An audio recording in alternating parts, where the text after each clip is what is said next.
जी अस्सलाम वालेकुम।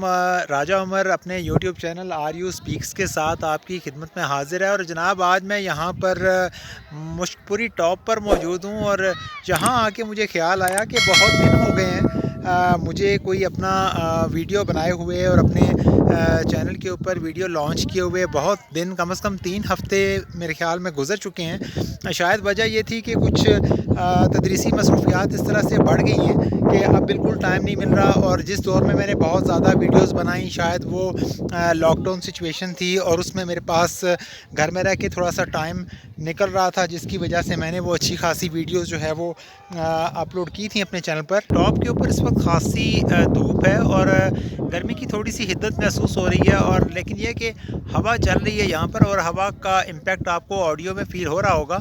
यहाँ पर जिस ट्रैक से होते हुए हम पहुँचे हैं उस रास्ते में बेशुमार हमें दरख्त नज़र आए और इतनी खामोशी, इतना सुकून था कि यहाँ पहुंचकर जो है वो रास्ते में ख़ासी थकावट भी हुई। ये तकरीबन 2.25 घंटे का जो है वो ट्रैक था जो कि हम करके तकरीबन यहाँ पर पहुँचे थे। 7 बच्चे भी थे तो रास्ते में बेशुमार बार रुकना पड़ रहा था ताकि बच्चे जो है वो थोड़ा सा सस्ता लें, थोड़ा सा आराम कर लें। तो इस वजह से थोड़ा सा टाइम ज़्यादा भी लग गया। जो आज करने वाली बात थी वो ये थी कि मैं सोच रहा था कि ये इतना सुकून था कि इसीलिए हम यहाँ की इस तरफ को दौड़ते हैं, इस तरफ को भागते हैं कि हम सोचते हैं कि ज़िंदगी में जो है वो सुकून तलाश करना हो तो पहाड़ों की तरफ और दरख्तों की तरफ निकल जाना चाहिए। मैं सोच रहा था कि अगर इन दरख्तों की भी ज़ुबान होती और इन पहाड़ों की भी ज़ुबान होती तो शायद हम इस तरफ को ना आते। अगर इन दरख्तों की और इन पहाड़ों की भी ज़ुबान होती तो वो हमसे क्या क्या गिले, क्या क्या शिकवे करते। वो भी हमें कह सकते हैं कि आपने हमारे साथ सलूक क्या किया।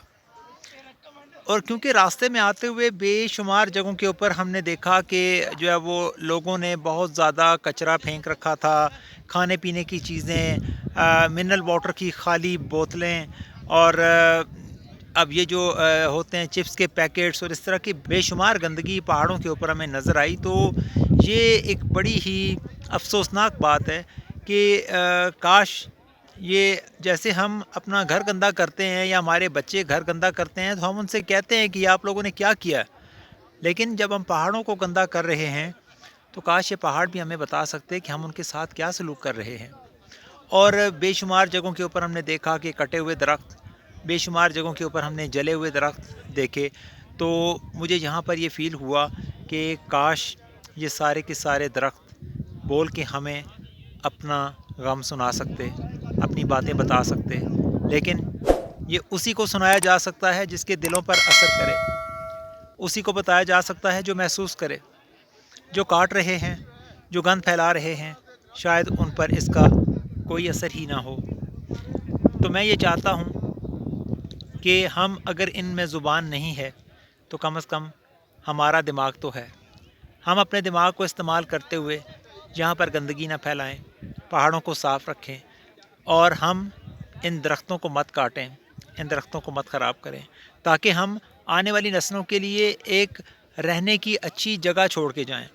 यानी आज से 100 साल बाद हमारी जो नस्लें हों उन्हें भी इसी तरह मुश्कपुरी टॉप नज़र आए, साफ़ सुथरी नज़र आए, ऐसी नज़र आए कि वो इसको एक टूरिस्ट स्पॉट के तौर के ऊपर जाने, बजाय इसके कि वो इसको एक कचरे का ढेर या एक गंदगी का ढेर समझना शुरू कर दें और इस तरफ का रुख भी ना कर सकें। तो याद रखें कि जैसे आप किसी इंसान को नाराज़ कर देते हैं तो दोबारा आप उस इंसान को राज़ी करना बहुत ही मुश्किल हो जाता है। इसी तरह अगर आप इन पहाड़ों और इन दरख्तों को नाराज़ कर बैठेंगे तो शायद आप दोबारा इनको राज़ी भी ना कर सकें और शायद आप इनकी मौत का सबब बनें। तो ये था हमारा आज का पैगाम। पहाड़ों को ज़िंदा रखें, दरख्तों को ज़िंदा रखें, ज़िंदगी का हुस्न कायम रखें और अपने आप को इस माहौल के अंदर इस तरह से एडजस्ट करें कि आप आने वाली नस्लों के लिए भी बेहतर माहौल छोड़ के जाएं। अल्लाह की ज़ात आपकी हामी नासिर हो। फ़ी अमान अल्लाह।